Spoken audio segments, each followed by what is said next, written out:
Do you want to improve at a quicker pace? Check out GITGUDRacing.com, where I'm offering the most accessible coaching sessions on the market.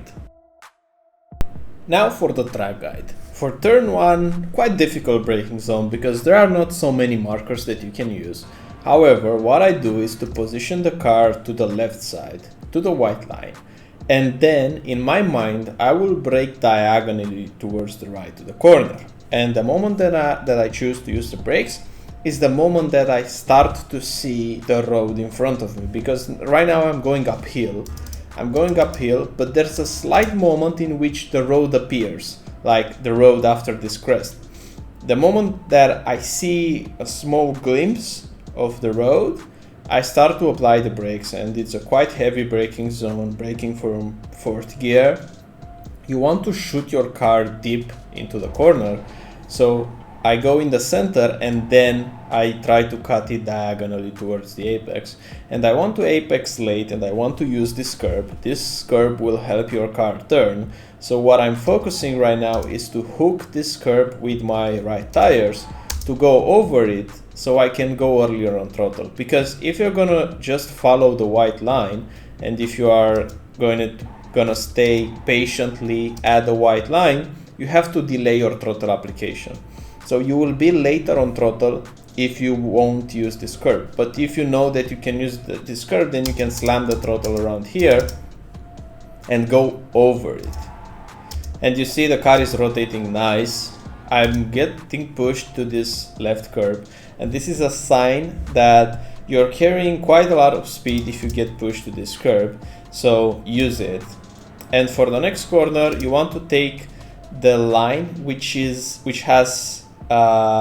basically the straight line. So you don't want to use the steering wheel a lot here. You want to make the least amount of adjustments in steering wheel.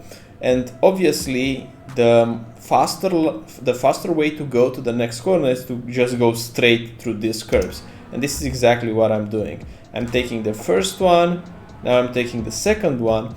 And for the braking, what I use for braking is the moment that I straighten up the wheel. You can use for braking this exit road, the beginning of the exit road, but I find that if you're gonna use as a brake marker the balance of the car itself, is gonna be more consistent because you're gonna brake them in the most efficient way in a straight line, meaning with the steering wheel pointing straight, like it's right now. It's pointing, it has almost 0 degrees of steering angle. This is the most efficient brake that you can do by braking in a straight line. And I don't want to brake, let's say, around here when I have an angle to my steering wheel, it's pointing right. And also, I don't want to wait too much, like around here, because I have to turn. So there is a small window which will be a bit different from lap to lap. It depends on how you cut the curbs arriving to this corner. But generally, you want to be close as you can to the white line, brake in a straight line and shoot the car wide into the corner. I'm doing this by using this crack in the road. You see there's a crack in the middle of the road. I want my car to be on the left part of the crack before turning. So going into the corner, braking in a straight line, I'm looking at the crack. I don't want to cross the crack yet, so still staying on the right side, and then I'm beginning to trail brake and then apex late. And look where my apex is at the end of the green. I'm meeting this curb. By the way, do not touch this curb. You will instantly spin if you're going to accelerate on this curb. But if you will apex early, because look, like right now, the curb, it's a lot of curb here.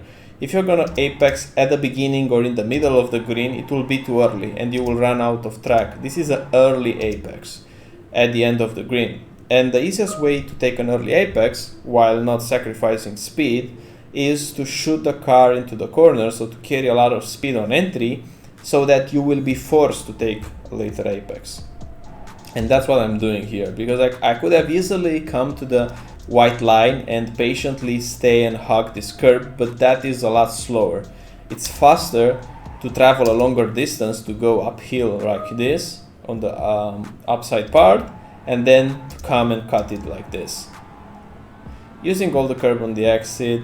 Next corner, as a turning point, I'm using this, I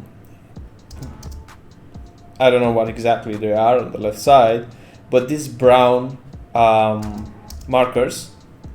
I'm turning at the end of the, whenever it almost ended, whenever there are 2 more left, like three more left, in this case, I'm starting to turn. But I look at them just slightly around here, so it's a quick look, like around here, I look at them, and in my mind I try to imagine whenever I'm gonna get close to the end of them, because my focus now is on the apex. My eyes are looking right, they are not looking left. I'm looking left just for a straight moment, and then I'm back looking right. In my mind, I make the assumption that it's the end of these things, and then I'm turning while applying a small brake to make the car turn, and I want to cut this curb.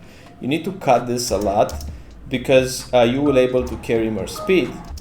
You don't use this exit road. This exit road is tempting because you can carry even more speed, but then the downside is that whatever you gain here, you will lose on the next corner, because in the next corner you have to be as close as you can to the white line, to hug the white line as much as possible. If you are getting pushed to this curve on the right side, you lost way too much time, so it's not worth it to use that curve. Going into the next corner and going into the hairpin, again, for braking I use it as a braking reference the moment that I straighten up the wheel. That's the first cue, and the second cue is the ending of the green. So it depends on lap to lap, but generally right now when I have the steering wheel straight, that's a good moment to brake, just to brake in a straight line. You can also use the end of the green, but it will be better off if you use just the steering wheel. Shooting the car deep into the corner, again, look, I'm placing my car in the middle of this crack in the road.